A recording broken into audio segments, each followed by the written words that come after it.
하이리바 아이틴 존나시 닝싱바 아이틴 존시 닝싱바시나 줌나당기 아코이나 하이컬 레이카 타오라간다 마코이 망팜다 레이컬라가 한바두 나티 아이틴 존 누미투다 아이틴 존가 마리 레나 토키바 타오람싱다 웃키바 타오나 마코이 아뿐바기 링젠 아두니 아코이나 ngasi 파오보다 까오봉암다나 레이비바시 아두금로바 18 June 2001 की 18 June दले हुआ अंगांग सिंधुरंग सीधी सरे भारत ना सही कुन गमरी मंगा कुन तते निपान सुरक तना ngasi मियाम की मरक तिल्लर बन कया दलेम जखरबनो कया द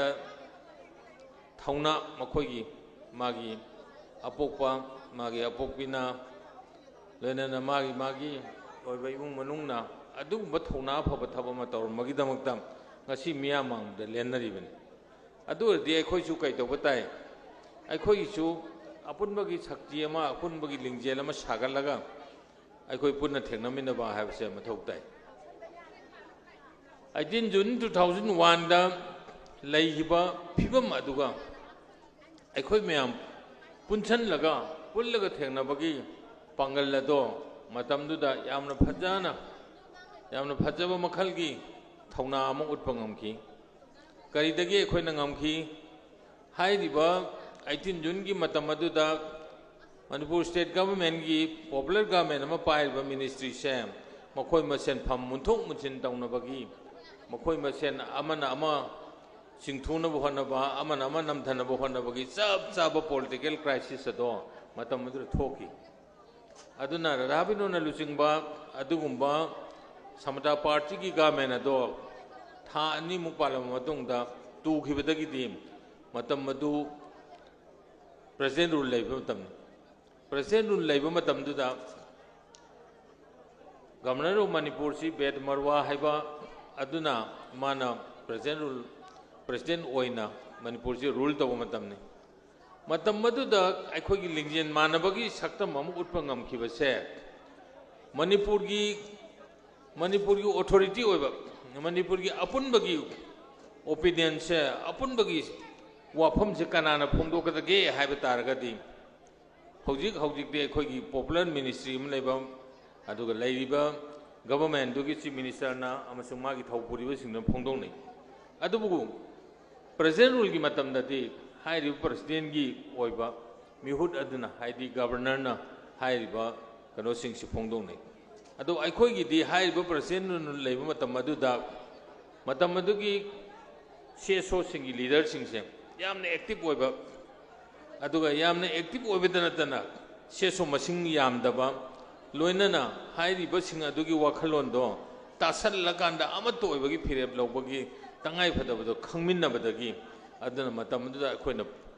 अपुनबगी वाफम से थम्म मतमदा पॉपुलर मिनिस्ट्री लेरगा चीफ मिनिस्टर लाऊ हायरगा चीफ मिनिस्टर तो मखोगी ओइबा मी मागी पार्टी की ओइबा मी नेशनल पार्टी की ओइबा पॉलिटिकल पार्टी की मिहुत सिंगना चलगा ngangoraगदी नेशनल की मायोग तो ओइबनिना मखोइना ngam-oidobado matamdugi पॉपुलर मिनिस्ट्री लेतबनिना अखोइ सीएसओ की लीडर सिंगना अखोइगी ओइबा ओपिनियन दी अखोइगी ओइबा मियाम की अपामदि असिनी हाइना अखोइना फोंगना हाइबा ngamखियो अदुनसु अखोइगी याम चाव पंगल अमा ओइखिबन मतमदुदा पॉलिटिकल पार्टी सिंगी ओइबा मिहुत सिंग चली चटपति चलगसु मखोइ यामने एक्टिवली हाइरिबा पीपल की महत सिलगा हाइबा ngamगिदे अखोइ सीएसओना पीपल की महत सिलकांदा अखोइगी ओपिनियन दे सिनी हाइना थंबा ngamगी अदुना मरम मोइदना इंडिया गवर्नमेंट ना प्राइम मिनिस्टर ना वरी सासे ना कौरबो मतमदा यूनाइटेड कमिटी मणिपुर यूसीएम की डेलीगेट सिंग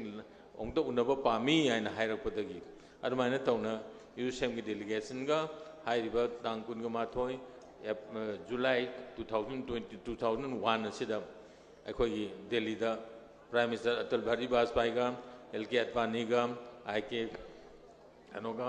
अदो हाइरिबा यूनियन मिनिस्टर अदे स्टेट मिनिस्टर सिंग लोइना मागी आईबी की डायरेक्टर मयाम से पुल्ला कांदा मखोई गो टीम म फजन फमगा खोई गो टीम मगा मदो मायोना ngangnara kana मदो लोशन गिबनी अदुग मो वाफम अदो अदुग मो नुमित अदुदा यामना फजबा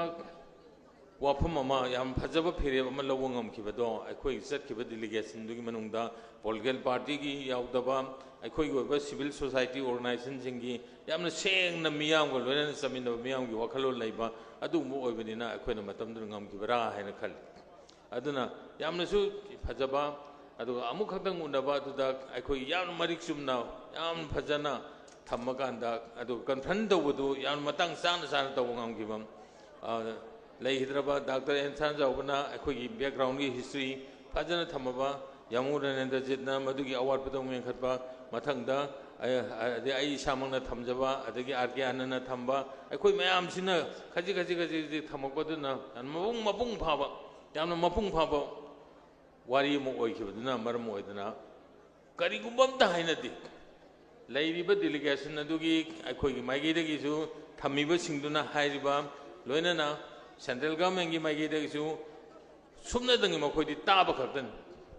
matam du da leibam akhoi da chaliba kanu singduna delegation duna yam hena qualified oibagi yam hena ngang ba hairubagi ni haina ai lawde maram di akhoi gi oibado collective decision amada pura kanda akhoi na thamba ngamba aduga taba sum atol bari bas pai yam na kumna phajana taro matungda mana kari gumbam da haiba kari gumbam da confront da tawdana phare ai tangun da ta July Kungatayata, all Chief Ministers of Northeast Pulaga, Kanagani, Mother Soydramaki, I will Wafamado, I love Tora again, High with the Gaquatum, Pumu Hoga Tonakun. Aduna Yam Henangaba, Yam Hena Sainaba, Yam Hena, Saunaba Latragasu, High Wafamaduna, Asepamu, the Gi, Hibatang Kungatayata, Parliamental Lautoraga, Tankunuma Pandadi, officially ordered talk than at the Manatown Tokuban. Adu matang sida panning badi hai di ba 2001 gi 18 June si thom da ba ya ba du da thokre innocent ayamaga adigi government of India na phaijal laktana makoina ngamkhai le ta ba ceasefire habisidi ngamkhai le ta ba ceasefire oiroboi di makoina leiri ba mafam punamak tom nagan hek leiri ba mafam punamak se masi akoi ceasefire sanagani nongoi kamna roi habini adu oiba taragadi akhoi leiba naharol singa sem masidi mafam punmukta leibanina makhoi leiba mafam singji loina cover tawraganda makhoi soidam ki awaba tarakani habse miyam chap wakhalona phaw adu chap phawbnina makhoina naga singi miyeng da naga singbu kana tawba makhoi ga noi kamna daba habagi ceasefire tawna matamda akhoi punmaksi madugi marumdu da makhoi gi am chawba kana oma chathar kadore habisi ubudagi aduna ne khoina miyamna maje already without territorial limit habisi leragadi ngamkhai le taba ceasefire chanaba taradi manipur si mangna ni adu adi masi chanaba yaroi habisi madugi phireb aduna ne adumain tawdana lawkhibadagi hairiba kano do akoi 18 June gi kano je mission ado mai pakibani aduna hojikti imangda tariba sedi akhoina chaseng da sengno ure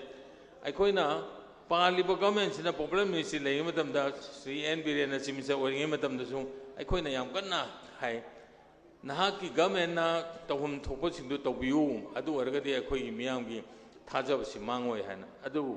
live activity, Mang the Dogena Kanbo Ergasu, Central government give me my gate again, I think Maleba, Ed Papiba, Adam Maram when the Togo Sungam the Vanina, Egg how would the Gina. Kana phawba da mangna tawgena khanba miyam na pahambasing do amata tabuk tawngam gidaba dagi adu leitabna pharena haibase akhoi miyam gi wakhal da lakhim leitabna pharena haiba saisida adubu laiba MP election gi mangoina na akhoi na monda yam kana hai yangi akhoi gi government ama problem ministry ma leiringai sida akhoi mating thongna thabak se tawma ngamna bo khona biu karigum ngamdaba taradi hairiba problem ministry ma leina thabak se tawdrabanina nahangna thabak tawma ngamdre haibase ma se soidram ki tarakani aduna nahangna madu smoke screen oina khanna leiraga asoi punamak tu dangwanda taisanba apho punamak na India government na central government na union government na lawba adu oradi madugi khenaba do thamba ngamaroi khenaba do utpa ngamaroi adu oradi state government se na hoina ngamagana tawro ngamdragana na koi phamta do haibisi yam kana phajana haibadagi mamaidadi ma upai leitra mane phamta do kre aduna hojik tawriba government se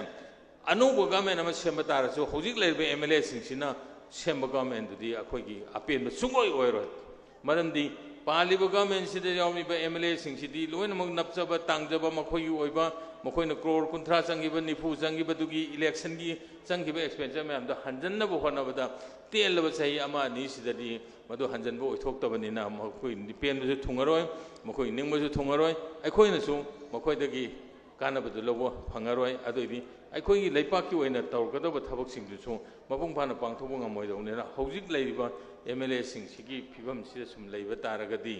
मणिपुरददी करिगुंबा अमता change अमता पुबो ngमरोय अदुना हाइरिबा MLA सिंगसिना मखोयसे sum लैदना मखोयना sum Amna leader ओइबा Pami Amna leader ओइबा पामदे अमबु योखली अमबु योखते हाइबा मयामसे सिना मरम ओइदना सुम लैबसिनादी मखोयगी कनोसे ओइबे याररोय अदुना एदोगेना हाइबा तारदा मियामगे पामददी थबक तबो ngमद्रगदी government अमा पुबो ngमद्रगदी chief minister अमा ओइना मियामगे पुनबो ngमद्रगदी मखोयदो फम थारको ताबनी अदुगा मखोयना MLA अमा ओइना MLA अमगी तौहम थोबदो तौबो ngमद्रगदी MLA अमा ओइबे करि कानब लै अदु ओरगदी हौजि मखोय फम थादोगा अखुगे थांगै सेंगना मदुगी मिताम पोल तौबरा नत्रगना जेने इलेक्शन मा गायबरा हाइबन सिंगबसिगी वफम सोमदा चंगसनबना सुमेना खाली हौजिकती लैरिबा हानगी चीफ मिनिस्टर से येंगे अखोय कैरग हन येंगख्रे कैरग हन मंगोंदा अपील तौख्रे कैरग हन मासे माइथी करबनी अदो फंगबा ngमद्रबा ओइबा ngमजाद्रबा अदुगा हौजिकता महांगना अमु हन महांगनो चीफ मिनिस्टर ओइगेना हाइबा तारगसु मणिपुर की लैरिबा मियाम असिगी अपामसे कैदोंगैदसु पांगथोकबा ngमरोय अदु तारदी एदोगदगेना हाइमतमना मखोयसि तोंगानबा अकक्नबा अखन्नबा थौरांग अमगी मखादा मखोयसि भोट लेपके हाइबा तारगदी अखन्नबगी थौरांग अमगी मखादा लेपा ताबनी मखोयना सुम लैरिबा सैजिदा नेशनल पार्टी लुमना लैबा ओरगदी नेशनल पार्टी दि खो ओय पेले खारे मियाम तंगना येंगे अदुनि मियामना याद्रबसु नेशनल पार्टी से लुमना लैरगदी मखोयगी ओइबा पॉलिटिकल कैरियर से कैदोंगैदसु हौगतबा ngमरोय अदुना हौजिकसे मियामगी अपामसे थुंगनगे हाइबा तारगदी तोंगानबा लंबी अमा थीरगा चतबा ताबनी अदुना निंगसी कोकोमिना लाउथोकपा खोंजंग कयामुक्ता याम फजना माइ पामी अदुदगी हेक मियामगी अपामबसिना खरामना एमएलए की गवर्नमेंट की मिचंग चंगबा यावी खरामना अदुगी लुपकी यावी खरामना अमगी दवी अदुना लाउबला अखोय मसेन मक्ता लाउसनबदा अखोय मसेन मक्ता खुरौ थांगनबा जैदा अखोय मसेन मक्ता सिंथनबसिदा मसिदा अखोय हौगतपा ngमगमदना लै अदुना असिगुंबसि लहलरोयना हाइबा तारगदी केनोगेदा आइगी ओइजबा खोजो केनोसे पुनमक्सि थादोकनरकांदा अखोय अमतंग पुनबगी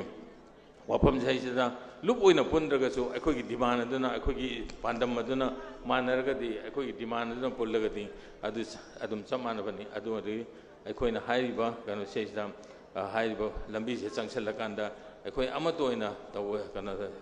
डिमांड दो अखोयगी थालिब डिमांड दो फंगनबगी नुमदा चंगसन मिनरगदी अखोयगी माइ पाकुसि ngमगनी अदुना हौजिकता लैरिबा फिममसिदा केनोदा तोंगान ऑर्गेनाइजेशन के अमुक लैबा ओरगसु तोंगान ऑर्गेनाइजेशन से तालैबा डिमांड अदुदी चा मानबा वन लाइन डिमांड लाकपनिना अदुगुंबा डिमांड अदुबु फंगनबा होनबदा अखोय मयामगी थौदांग लै हाइबसे थमजरगा पुनमुक्तगी कायनबा थंगजै थैंक यू।